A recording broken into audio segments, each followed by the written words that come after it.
एक बार एक हंस और हंसिनी हरिद्वार के सुरमय वातावरण से भटकते हुए उजड़े वीरान और रेगिस्तान के इलाके में आ गए।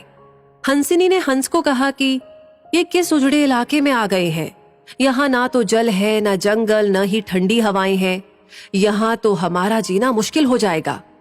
भटकते भटकते शाम हो गई तो हंस ने हंसिनी से कहा कि किसी तरह आज की रात बिता लो, सुबह हम लोग हरिद्वार लौट चलेंगे। रात हुई तो जिस पेड़ के नीचे हंस और हंसिनी रुके थे उस पर एक उल्लू बैठा था। वो जोर से चिल्लाने लगा। हंसिनी ने हंस से कहा, अरे यहाँ तो रात में भी सो नहीं सकते, ये उल्लू चिल्ला रहा है।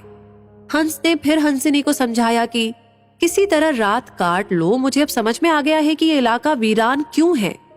ऐसे उल्लू जिस इलाके में रहेंगे वो तो वीरान और उजड़ा ही रहेगा। पेड़ पर बैठा उल्लू दोनों की बातें सुन रहा था।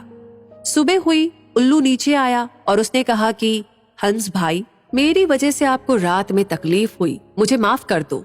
हंस ने कहा, कोई बात नहीं भैया, आपका धन्यवाद। ये कहकर जैसे ही हंस अपनी हंसिनी को लेकर के आगे बढ़ा, पीछे से उल्लू चिल्लाया, अरे हंस, मेरी पत्नी को लेकर कहाँ जा रहे हो? हंस चौंका। उसने कहा, आपकी पत्नी? अरे भाई, ये हंसिनी है, मेरी पत्नी है, मेरे साथ आई थी, मेरे साथ जा रही है। उल्लू ने कहा, खामोश रहो, ये मेरी पत्नी है। दोनों के बीच विवाद बढ़ गया। पूरे इलाके के लोग एकत्र हो गए। कई गांवों की जनता बैठी, पंचायत बुलाई गई, पंच लोग भी आ गए। बोले, भाई किस बात का विवाद है? लोगों ने बताया कि उल्लू कह रहा है कि हंसिनी उसकी पत्नी है और हंस कह रहा है कि हंसिनी उसकी पत्नी है। लंबी बैठक और पंचायत के बाद पंच लोग किनारे हो गए और कहा कि भाई बात तो यही सही है कि हंसिनी हंस की ही पत्नी है, लेकिन ये हंस और हंसिनी तो अभी थोड़ी देर में इस गांव से चले जाएंगे। हमारे बीच में तो उल्लू को ही रहना है, इसलिए फैसला उल्लू के ही हक में सुनाना चाहिए। फिर पंचों ने अपना फैसला सुनाया और कहा कि सारे तथ्यों और सबूतों की जांच करने के बाद ये पंचायत इस नतीजे पर पहुंची है कि हंसिनी उल्लू की ही पत्नी है और हंस को तत्काल गांव छोड़ने का हुक्म दिया जाता है।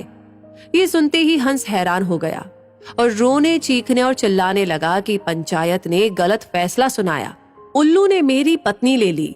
रोते चीखते जब वो आगे बढ़ने लगा तो उल्लू ने आवाज लगाई, ए मित्र हंस, जरा रुको। हंस ने रोते हुए कहा कि भैया अब क्या करोगे? पत्नी तो तुमने ले ही ली, अब जान भी लोगे क्या?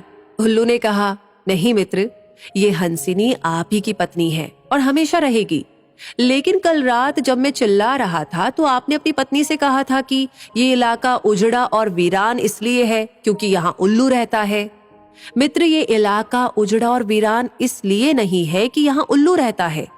ये इलाका उजड़ा और वीरान इसलिए है क्योंकि यहाँ पर ऐसे पंच रहते हैं जो उल्लुओं के हक में फैसला सुनाते हैं।